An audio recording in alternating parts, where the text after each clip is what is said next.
All right, Yeah. here we go.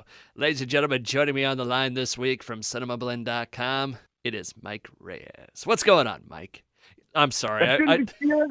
I should be stealing this bit with you. I I'm had to join. we were talking about an old bit we used to do on the morning show, and it was Mitt Romney and his son Tag, and my old morning show partner Moose, he would have Mitt Romney talk like this, yes, and sometimes I like to just spray. I would play, Yeah. yeah. I'd play Tag, and I just made him a complete buffoon.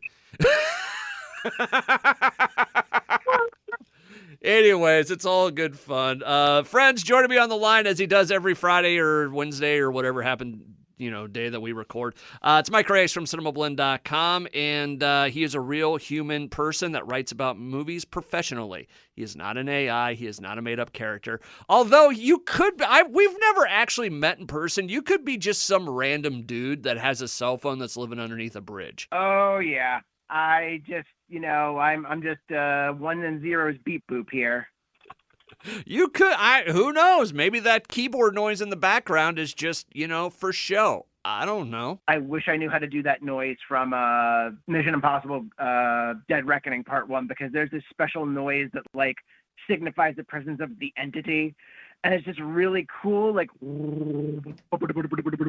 I can't do it justice. It's really digital awesomeness.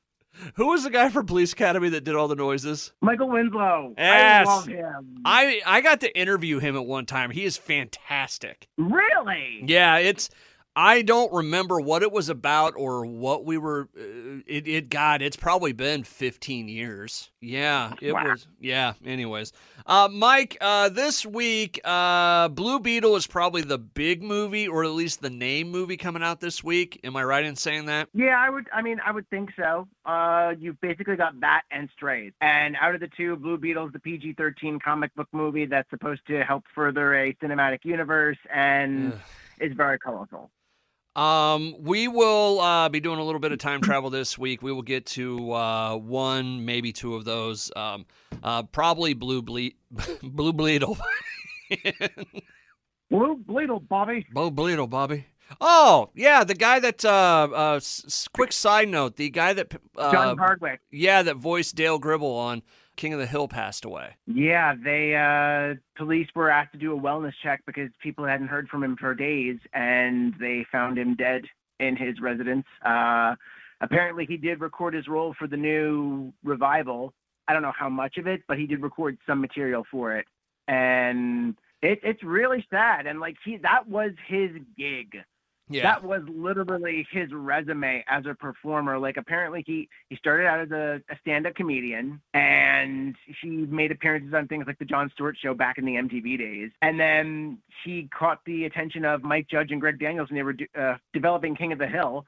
The dude was from Austin. So then he became a writer and a producer on the show, actually won an Emmy as a producer. And Dale was that was basically the bulk of his resume, was that role. It just sucks, man. Like he was even doing shorts on YouTube. Like he was singing, I forget what song he was singing. I think he took Rocket Man and rewrote it into Pocket Sand because of Dale's weapon. Yeah. Yeah. You know what? I if they make it to another season of this, here's what I think they'll do. They'll do it in a very King of the Hill way, where they'll have Dale pass away in a very dumb way, and then really they'll really do a sweetheart tribute to him in it, Or he'll just go off the grid. Something like that. I don't know, but it's like Dale Gribble is dead, but long live Rusty Shackleton. Yeah. He finally finds out he's not Joseph's dad. To Johnny Hardwick, we wish you nothing but the best in the great beyond. Mike Reyes from CinemaBlend.com on the line with me right now. So, yeah, we'll get to Blue Beetle and Strays. Real quick, Blue Beetle, I don't care about this. And maybe it'll be the DC's, like surprise hit like a Guardians of the Galaxy when that came out, because I wasn't overly excited about that. But DC's movie, history lately, I don't have a whole lot of hope for this movie. Yeah. And there is nothing about this that I want to go see. I think it looks fun, and also I love the fact that it is, it's Latine representation, and the character's last name is Reyes, so I Yeah, feel like no, I get it. I need to see this definitely. I want to support it. I don't know how good it'll be just because of so many cooks being in the DC Yeah. kitchen, but we shall see. Hey, by the way, completely off the subject, I had Johnny Hardwick's Wikipedia page up. Yeah. He and I have the same birthday, Get out. December 31st. I mean, he was born 1958. He was older than I thought he was. December 31st, 1958. I'm a lot younger than him, but yeah, same birthday, New Year's Eve. Well, what's funny is, speaking of King of the Hill and those sorts of connections, Stephen Root and I have the same birthday. Oh, really? Yeah. Weird. It's always interesting to look at who shares your birthday. Yeah, it kind of is. There's somebody else that has my birthday. I'd have to look it up, but I guess I can't remember off the top of my head. But anyways, Mike Reyes from CinemaBlend.com on the line with me right now. We'll get to the movie reviews here in a little bit. Meanwhile, or actually, do you want to do Talk to Me? Sure. And Red, White, and Royal Blue? Yes. These are two way different tastes that a lot of people are going to get some really good mileage out of, because if you like horror or if you like rom-coms, both are back, baby. Actually, horror's just been having a good year to begin with. Could you mix a rom-com and a hardcore horror movie? The closest that we've gotten is Renfield. Like, Renfield kind of does it, and it worked it worked pretty well as far as I'm concerned. I really like Renfield. If you do it right, you can definitely mix those two. Okay. Because it's just a matter of finding a balance and tone. Oh wait, Shaun of the Dead.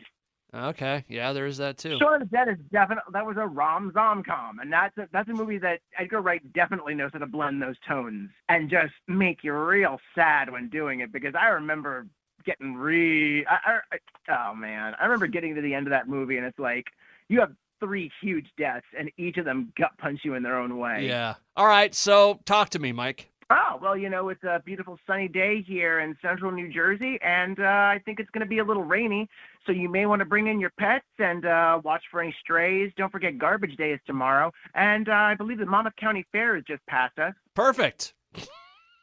Oh, okay. Oh, movie. Got it. Movie. Yeah. I was just glad that you indulged me on that bit. This week I'm willing to let a lot go. There's a whole lot of whatever in my attitude right now. So Talk to Me is very good.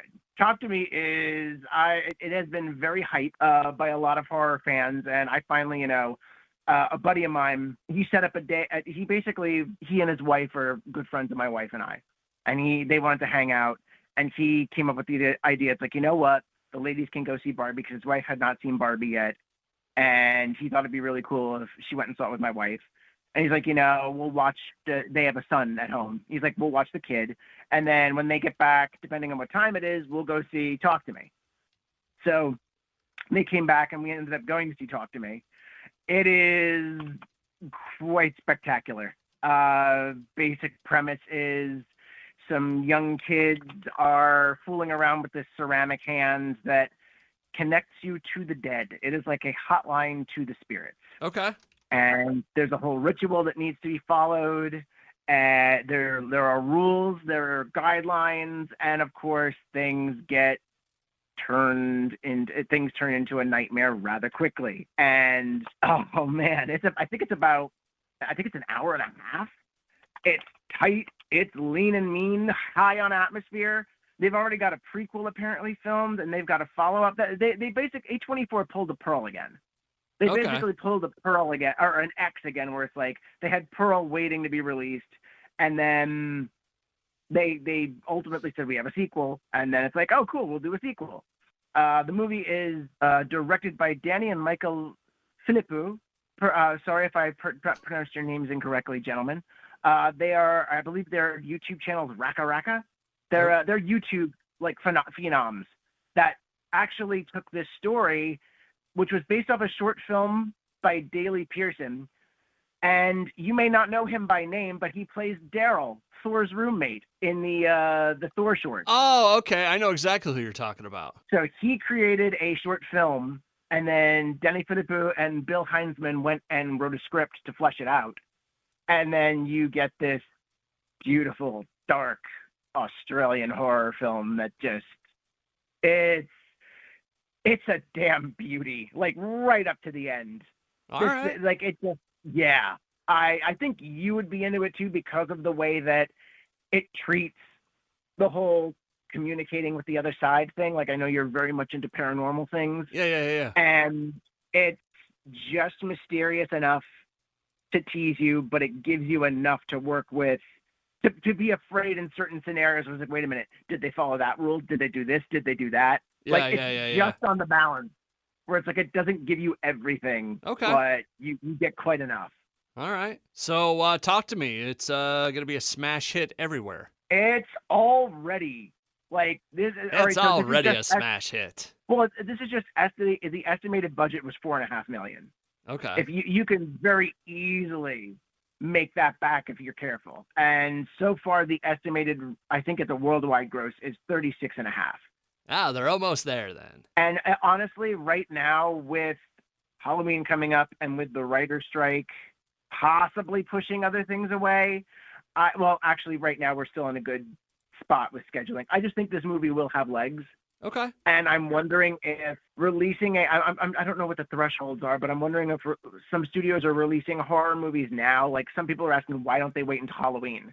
Especially with Last Voyage of the Demeter, it's like, why didn't you wait until Halloween? Yeah. What might happen is some studios might release movies at this time of year. So by the time Halloween comes around, you can rent it on VOD or you can buy it on disc. So you can curl up on your couch with a blanket and your close personal friend and watch half the movie. Dad, I'm scared. You get what I'm saying there? Yeah. Have you ever seen the memes on where the top half of it is Netflix asking if you're still watching, and then the bottom half is things happening? I don't think I saw that. You've never... Meanwhile, someone's daughter. Anyways, Mike Reyes from CinemaBlend.com. All right, cool. We'll have to keep an eye out for that one and try and see it and hopefully get to see it on Halloween, everybody, because that's good. Spirit Halloweens have been opening up here in the Des Moines Metro lately already. I know. Like when I was hanging out with my buddy this weekend before we saw the movie, we were driving around and I actually visited the old movie theater I saw Jurassic Park in for the first time as a kid. Oh, really? It closed up. It closed up last year, but obviously the building's still there. So I went, I took pictures, grabbed a little video. What was interesting is right on the outside, one of the last movies they were showing was DC League of Super Pets, I think. Okay. And they had the old school ticket booth where you bought tickets outside and then went inside. Yeah. They basically filmed them up when they stopped using them. Like they put the black film on it to tint them. Yeah. And they would draw things on there. And there's still art that they drew from DC League of Super Pets sitting on there. I looked inside the doors and they still had the little Mylar banners at the old box office. And it was Top Gun Maverick, Mrs. Harris Goes to Paris, all these movies that were showing last summer. And it just breaks my heart that theater is closed and I couldn't get in there and go see the theater that I saw that movie in for the first time. But right in that plaza, go on. I was just going to say, I have a theater like that I missed. They turned it into a trampoline park. And it just rubs me wrong every time I drive by it. Oh, I know. One of my old childhood theaters, an old 4-screener became it became a church. It became a small church. Okay. There's one of our 5-screen theaters became an IHOP. The other became a Harbor Freight. Jesus, that's a giant IHOP. Oh, no, it was a 5-screen theater and it was not that big. Yeah, but still, that's a big IHOP, man. No, it's it's not the whole building. Part of it is, I think part of it's an IHOP. Part of it is okay. Yeah, I was gonna say, how is a 5-screen theater not a big IHOP, man? I forgot there's also a real estate office in there and such. Although that would be kind of awesome to go into a pancake house that big. I'd be into it. So, Keep my one of the screens and just do like movies. yeah, no, we used to have a place like that. Think like we have like a Flicks Brew House here. I know they've got kind of the same thing. It's like where you got a meal and ate, right? Yeah. We had a place, and it was kind of the one that predated all those kind of places. It was called Billy Joel's Pizza Show, or Picture Show, excuse me. And it was a big theater, and you went in, and it was all like old 70s tables and stuff. And you'd watch a movie, you could order food, you can drink beer, you could smoke, which was awesome. And they would do the Rocky Horror Picture Show. They had wow. like a weekly or monthly thing with the Rocky Horror Picture Show. It was really cool. You said Billy Joe's Picture Show, right? Billy Because it sounded like Billy Joel's Picture Show. Billy Joe's. That's what I thought. I was just making sure, because then I just had visions of like, what movies do you watch in Billy Joel's Picture Show? Yeah. If I said it wrong, I apologize. Yeah, but no, it was a lot of fun, and unfortunately, I never went and saw Rocky Horror Picture Show at it when they did the deal. I've actually got a cousin that's in a shadow cast here in Jersey, and I need to go. I need to go see them. Shout out to the Friday night specials who play in Red Bank. I believe they're every Friday. All righty. Mike Reyes from CinemaBlend.com on the line. Red, White, and Royal Blue. What's this? Very quickly before that, the whole point of that last story was the corner of that plaza is being turned into a Spirit Halloween. And they're sorry. That's okay. I kind of got lost by the end of it. I'm like, I don't know what we were talking about. So I know I sidetracked a little bit with it. That's but okay. Yeah. So Red, White, and Royal Blue. There is a royal wedding that is at the beginning, and the vice president's son and one of the prince's siblings, the brother, get into a fight, and they apparently like can't stand each other, but they eventually fall in love with each other and have a relationship. And it's a cute little rom-com that's on Prime Video right now. That was really succinct. Yeah, I mean it's charming. I feel like it hits the nail on the head a little too hard towards the end, but then again, I'm sitting watching this movie, and the same thing that happened with me with Crazy Rich Asians happens, where it's like, yeah, this is very traditional rom-com, but at the same time, this is a queer rom-com. Okay. And we have not, like, it's like, where has the last 20 years worth of movies for this been? And it's like all these sorts of subsections of rom-com that are doing very diverse stories. It's like they need time to breathe, and they need time to actually exist. Yeah. And it's like, it's very cute. I enjoyed it quite. It's very witty too. I don't think it deserved an R rating, but that just kind of happens. It may have been language that gave it, but yeah, it's very heartwarming and cozy. If you like the book, I hear you'll like the film. Perfect. Mike Reyes from CinemaBlend.com on the line with me right now. Still going to talk about Blue Beetle and possibly Strays. We don't know, because we're going to time travel and see what happens. But we can talk about The Blind Side. That movie reared its ugly head this week. Oh, you want to talk about being blindsided? Oh, it really did kind of come out of nowhere, where it was like all of a sudden the subject of The Blind Side, Michael, and I can't think of what his last name is. It starts with an O. Michael Orr. Orr. There, the easiest last name ever. He came back out basically, it's bull. I should have been paid type stuff, right? Well, to be more accurate in what happened here, Michael Orr claims that he was never actually adopted by the Toy family. And not only that, he was apparently allegedly tricked into signing himself into a conservatorship where the family basically got the royalties and the profits and the money from the film, and he didn't get anything. So it's all bull. He didn't get paid. Meanwhile, the family has come back. The family has come back and said something, made an accusation along the lines of, look, he said if we didn't pay him, like, I think $15 million, he was going to go out there and say that he was going to go out there and plant stories. So the truth is probably somewhere in the middle. Who knows at this point? Well, it'll be interesting to see if this gets further investigated and what sort of legal wranglings come of this. Well, I mean, that's kind of where all this stuff usually lands, is somewhere in the middle is the truth. I don't know. If you look deep enough, yes. if you look deep enough, you might find something. I mean, Yeah. I can't just simply say in every character, oh, the truth is in the middle. It's like it's not always in the middle. No, but what I'm saying is Sometimes it depends on whose PR guy is louder. well, yeah, but that's why I'm saying the truth is probably somewhere in the middle where probably some of what he's saying is true and probably some of what the family's saying is true. And we shall see. I really, like I said, I really hope there is some sort of investigative procedure triggered after this. Boy. Especially because everybody is probably going to be invested in this now because the movie did quite well for itself. Yeah. I think like $300 million. My throat's getting dry. No, you're fine. And not to mention it won Sandra Bullock her Academy Award. It was like an awards darling at that point. Yeah. It was one of those feel-good movies that so many people got behind when the other group of people weren't calling it a white savior story. There's not a lot of sports movies based on real stories that I like. Yeah. I'm not crazy about this movie. I'm not crazy about, like, Rudy. I can't stand Rudy, actually. Wow. Well, none of it happened. That I did not know. There's always chunks of these sports stars. Bobby Knight was talking about it when they did the movie on ESPN. Yeah, it was about, and I cannot remember what it was called, but it was the season before they went on to win the national championship, right? And right. I believe Brian Dennehy was Bobby Knight in it. But there's a whole scene where he's talking to his team about fishing and stuff. He goes, "That never happened. We never did that. That wasn't a thing." Huh. And there's I get that it's based on a true story and stuff, but when you're telling some of this stuff, I hate when they create stuff that never happened. Then they base that off of that's their history of that sport. You know what I'm saying? Yeah.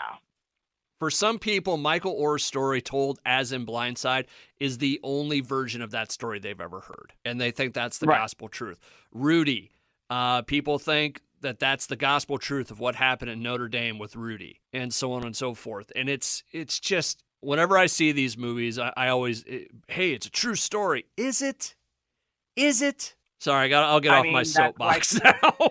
That's why people need to have more literacy outside of just trusting a movie to tell you the full story. Yeah. And true. I am glad you mentioned that because that's another story that cropped up this week. Gran Turismo has now been the subject of controversy because the way that they portrayed the story of Jan Marlenboro's career as a race car driver has been slightly tweaked.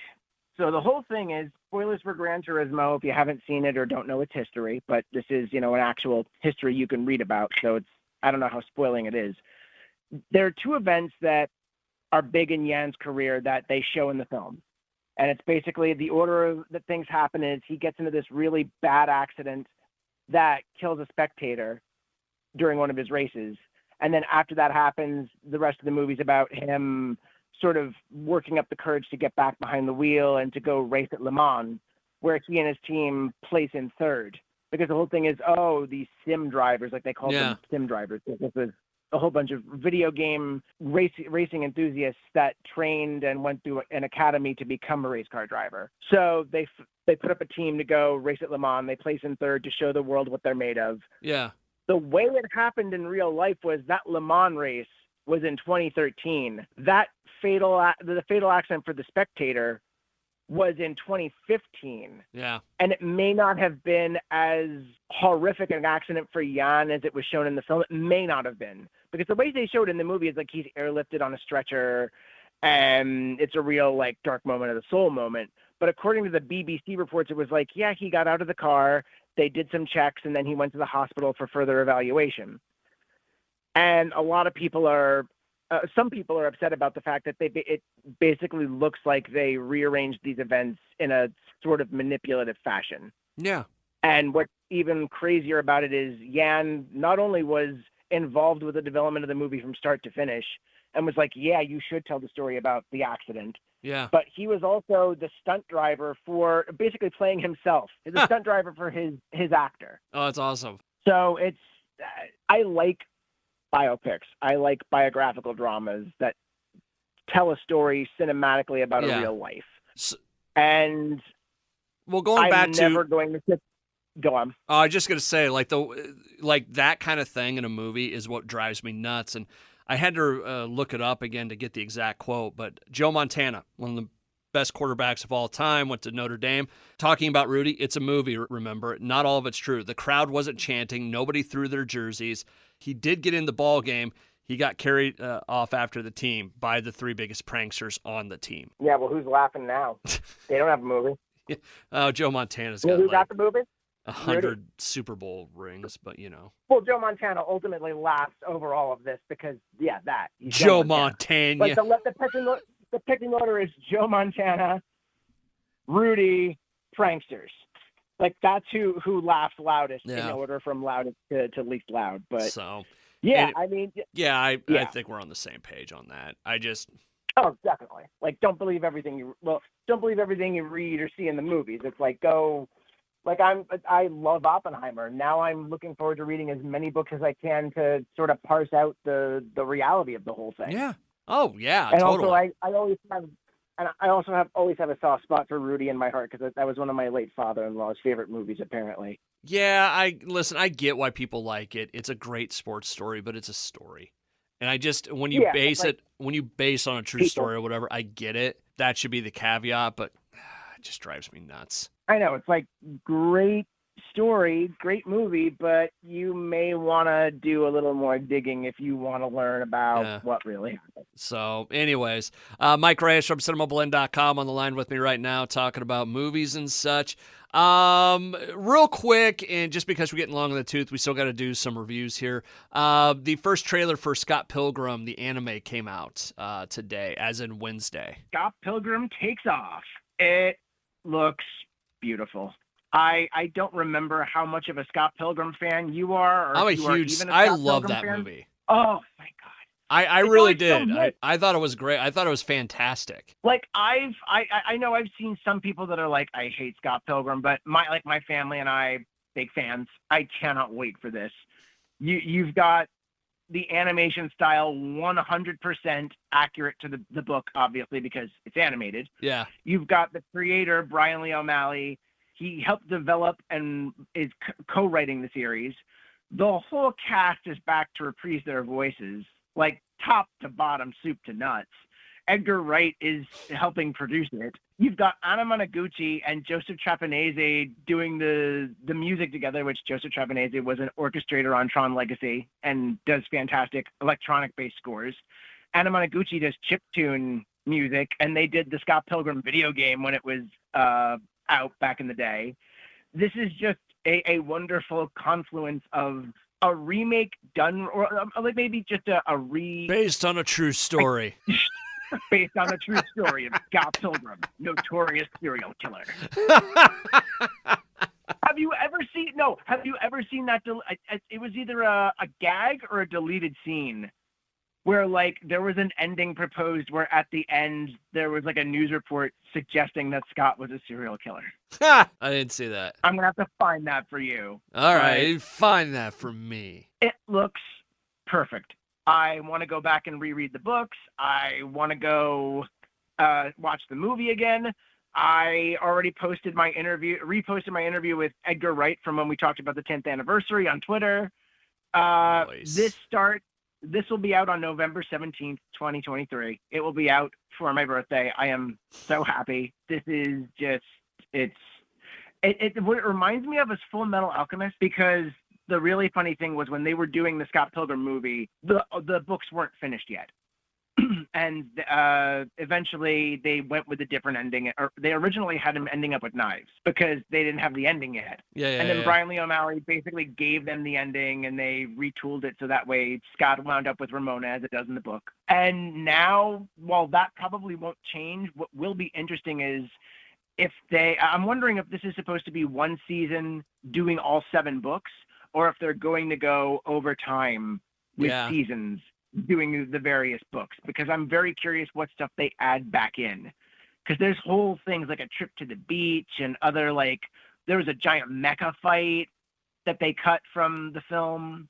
Like, there's all these different things they can put back in now because they're doing it again. And it's kind of like Full Metal Alchemist, where they went and readapted it as a series once the manga was finished. Well, that's cool. I can't wait to see this. It should be a lot of fun. I forgot Allison Pill was in this. Yeah, this is a who's who of young talent that it's like Kieran Culkin, Anna Kendrick, Brie Larson, Aubrey Plaza, Mae Whitman, Brandon Routh, Chris Evans right before he was Captain America. He had some really funny parts that he was in before he got the... And go back and watch Push, people. Push was a pretty good movie. And not another teen movie. Yeah, just so you can see the whipped with, like, cream thing. Go on. Just so you can see the whipped cream scene with Chris Evans. Like, not another teen movie was like airplane level satire. Yeah. Or at least it felt that way, because there's that one scene where, like, he sees a picture of himself and he makes the same exact face, and it just reminds me of Lloyd Bridges in Airplane, where he stands in front of the desk and makes the same pose as the picture behind him.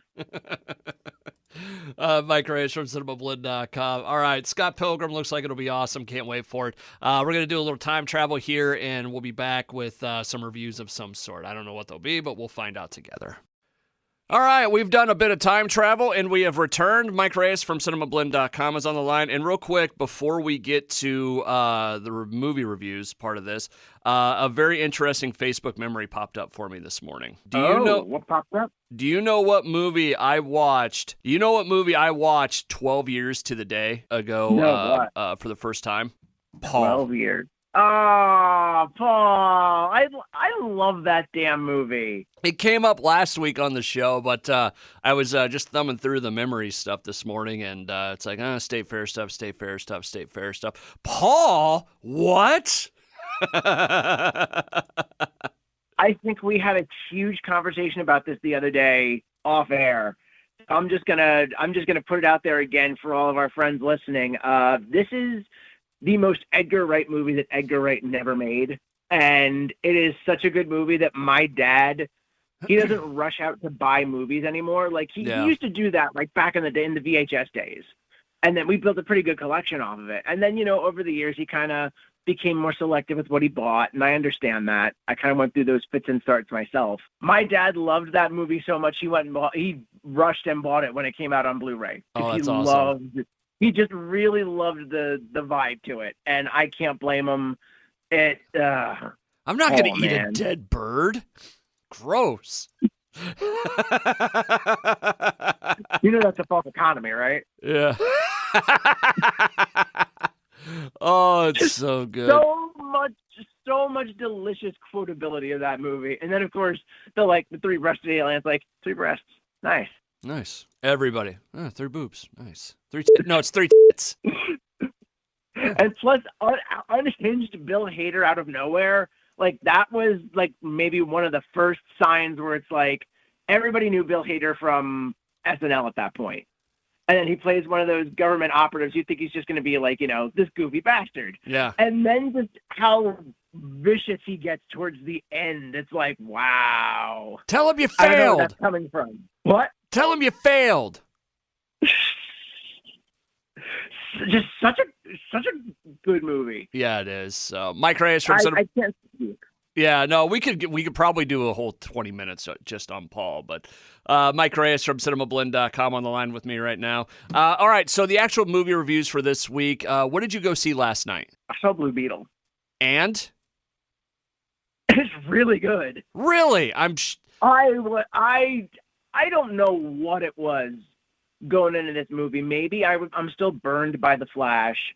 Maybe I'm still kind of a little superhero fatigued, except for certain things like Guardians of the Galaxy Volume 3 obviously played like gangbusters for me. But, Flash was trash. I'm sorry. I will continue that rhyme. I will push that rhyme for as long as I have to. So going into Blue Beetle, it's like, are there going to be, like, should I really be worried about this? Because are you just going to reboot this when the new Superman comes? But apparently, according to James Gunn, Blue Beetle is part of the future of the DC universe, and rightfully so. 15 years ago, we got Iron Man from Marvel, and that felt like the world sort of shifted on its axis with that. Okay. And it almost felt like DC kind of stumbled into that with Blue Beetle. Look, just the quick and dirty synopsis. Jaime Reyes is this young man who just graduated from college, and his family is, doing the best that they can. They're in a lower class neighborhood next to this huge metropolis in Palmera City.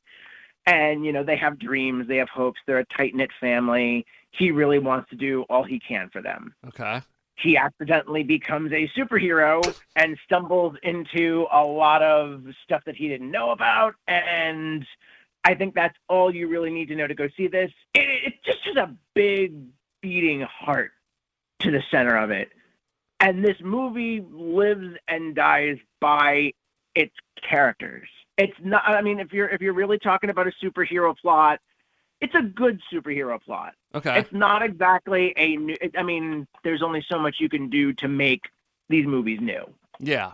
And it is still very much a comic book movie through and through. But like I said, it lives with its characters. It has this wonderful group of people that you root for, that you care about. Okay. And it's also just very exciting. It doesn't feel like it's biting off more than it can chew to set up this brand new universe that we're gonna want to explore in future films. It's like there's obvious teases and tags here and there, but let me ask you this real quick. Did it feel like a DC movie? And what do you mean by that? I feel like most DC movies have a feel to them, like dark, dour.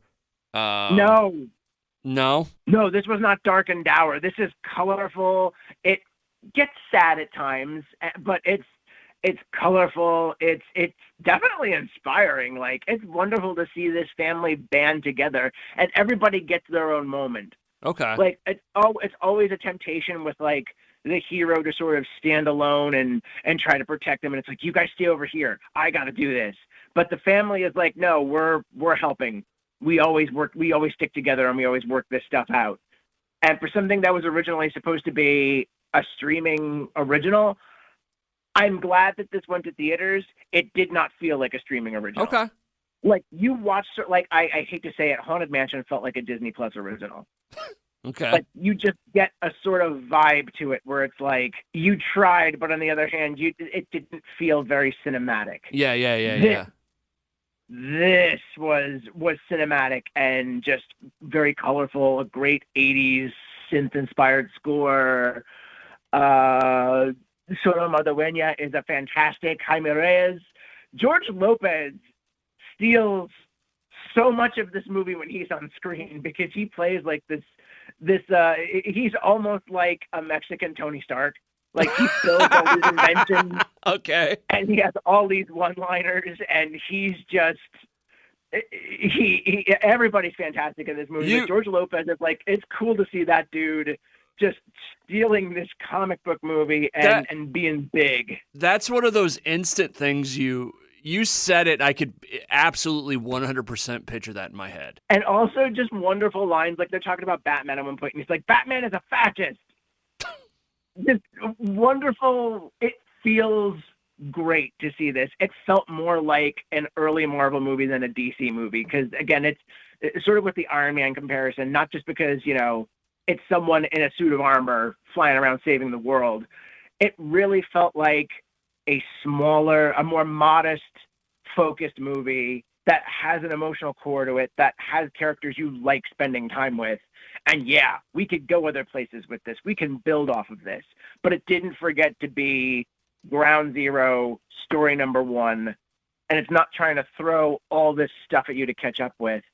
And I'm not just supporting this movie because it's about a kid with the last name Reyes who gets to fly around in a suit of armor. I mean, if it was just that, I probably would have just said, the movie has that. Go see it. Okay. But it really is just a breath of fresh air, and I do not want this movie to get buried. August feels like a month that has some good movies, and I get everybody's still going to see Barbie. Everyone's going to see Oppenheimer. They're both great movies. People should be going to see those. I don't want people to forget Blue Beetle. I want Last Voyage of the Demeter's already building like a fan base that's going to probably carry this thing into like cult classic status. Okay. And we've still got Gran Turismo coming out, I think next week. Although I still the hot water that movie's gotten into is still kind of iffy with me, despite the fact that it is an entertaining movie. But Blue Beetle, I would highly recommend going to see this in a theater. But don't be careful what format you go in, because apparently I went into a premium format last night that wasn't IMAX, and I noticed something was off at the screen. So I got into the lobby and it's like, something's off at the picture. They're like, yeah, it wasn't really intended to fit this screen. And I'm sitting there thinking, but you're showing it in this format, and I'm sure the studio really optimized loves it for this format. Why are you telling me this? Good times, right? And this is the same exact format that when I saw Little Mermaids in 3D, 20 minutes before the end of the movie, one half of the 3D is showing the credits, the other half is showing the movie. Just go see the movie how it's intended. 2D like God intended. I wish this was in 3D. Although I would go back and watch this in IMAX. Okay. And it's funny, it's uplifting. It does have it does get pretty sad with some of its characters, but it balances that out with just a hopefulness and an energy and determination. There's a moment where the grandmother of the family sort of is giving a pep talk to everyone, and she's like, "We can cry later. Right now we have to fight back." Okay. At one point she's like, "We turn both cheeks. It's time to fight." And it's just okay. And you see in the trailers, Nana also gets her hands on a gigantic machine gun or a Gatling gun. And there's wonderful little things about her character that become a running gag. And it's like, I want the Nana's prequel. I want to know about her revolutionary activities that you are just mentioning to me in the details here. What is happening here? I did not expect to walk away from this movie liking it as much as I did. I was hoping it would obviously hoping it would be a good experience. This exceeded my expectations, and I am just delighted. That's cool. It's good to hear that about a DC movie finally. You know what I'm saying? This is a good sign for the new regime that Peter Safran and James Gunn have going. I get that we're getting another Superman. I honestly don't need another Superman. I need more of this. How can I miss you if you never go away? Exactly. I am excited for the new Superman. I'll watch it. This is what I want more of, though. What I really want more of. I gotcha. Blue Beetle. Oh, man. Mike Reyes from CinemaBlend.com. Obviously, a positive review for Blue Beetle. The other movie out this weekend is Strays. We haven't seen that, right? Not yet. I am very excited to see that. Okay. And what's really funny is one of the stories that I wrote this week about the movie, something that came out in interviews I did with the director. The animal trainers were so happy to make Strays, because they're like, we've done so many of these kids movies, and we'd always thought, why aren't people doing the R-rated dark comedy version of this? All right. And apparently it is easy to train dogs to hump on cue. And they were talking about it, and the director's like, yeah, there was a scene where we needed this dog to hump a bunch of trash, and apparently the command was humpity humpity. So the trainer's talking to the dog, it's humpity humpity, humpity humpity, and the dog's doing its job. Okay, we can hump. So that's cool. Yeah. All right. Well, good deal. Mike Reyes from CinemaBlend.com. Real quick, TV-wise, real quick. Yeah. Watch Twisted Metal. I keep hearing that. We finished it the other night, and it was fantastic. I keep hearing it's fantastic. It's one of, you know what? It's a very different tone, but it's as good of a cross or a video game to screen adaptation as The Last of Us. Maybe a little below it, but not by much. Oh yeah, I mean you're talking about two different experiences there, but yeah, I've heard it's fantastic. I just need to actually sit down and have time to watch it. I am definitely up for that. Oh, and watched another episode of Only Murderers in the Building. That could be the best TV out there right now. That I also need to start watching. It's so shocking, and I don't mean this in a bad way, but seeing Selena Gomez be able to go toe-to-toe with Martin Short or Steve Martin, it is such a gratifying watch. Oh, I have no doubt. I'm actually glad that that's the case there, because I'm okay with Selena Gomez, but it looks like she's really found her groove with this. It seems like she's really just, this is her thing. And Martin Short and Steve Martin are her people. They go together so well that you didn't know she had that level of talent to be able to go to share a screen with Steve Martin, and you don't feel like one it doesn't belong, you know? Yeah, well, see, that's the thing. Like, I feel like she's a performer that probably hasn't been. This is a challenge for her. This is a something that challenged her to go dig deeper into the talent that she's always had. And, obviously she started out on the Disney Channel, so that doesn't always exactly pan out in that medium. But I'm glad that she's actually gotten that opportunity and it's paying off, because obviously she's a very talented person, and it's nice to see something just pushing her to use all of that. And also, I've just heard Meryl Streep and Paul Rudd are hysterical in this new season. Paul Rudd is very unlikable. Which I am excited to see, because pushing someone to do something they don't normally do. I like that fact. It's like, why don't we just have Paul Rudd be unlikable? He can't be Ant-Man all the time. He can't be, I'm just this lovable dude who doesn't age. Steve Martin's awkward comedy in this is so great, too. Steve Martin and awkward go so well together, because he's good at being awkward. He's good at being an ass. He's just so good at all of these, these unlikely or unlikable things, like him and Martin Short. Did you watch the first season of it? I haven't watched any of Only Murders in the Building. So Steve Martin was an actor. Like his big claim to fame, he was Brazos on a one of those cop shows. And he keeps going back to it like he thinks everybody knows who he is. Oh, boy. And there's a scene this season where he's going to be in a play, and he stands up in front of everybody and goes, I know what you're all thinking. Oh, my God, the guy from Brazos is here.